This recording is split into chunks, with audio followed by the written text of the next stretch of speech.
Oltre le difficoltà, la 20ª Expo Tigullio di Rapallo ha aperto i battenti con la cerimonia di inaugurazione ospitata all'Oratorio dei Bianchi. I segni, ancora presenti in città della mareggiata dell'autunno scorso, hanno ridotto l'area espositiva ma non hanno inciso sulla qualità dell'evento. Ci sono poi rappresentanti di tutte le sezioni. E invece abbiamo puntato quest'anno un po' di più sulla cultura, infatti qui nell'Oratorio dei Bianchi ci saranno 5 giorni al pomeriggio e alla sera di cultura di vario genere. Partiamo da spettacoli musicali fino a enogastronomia e cultura.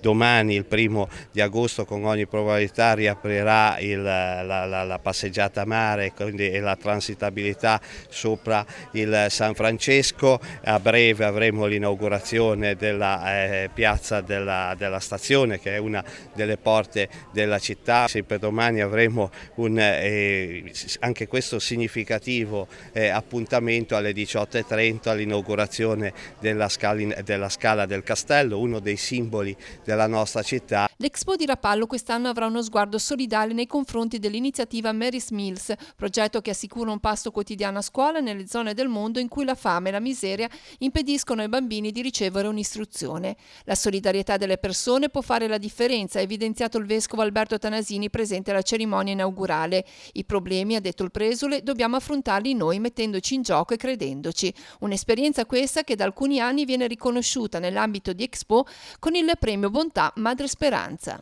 Domenica 4 agosto alle ore 18 saranno premiate 2 persone, un giovane che si è gettato proprio in mare per salvare la vita di un uomo che stava annegando, e una signora che dedica la propria vita da mattina a sera e anche notte per salvare le persone, per aiutarle a camminare, insomma per tutte le necessità occorrenti.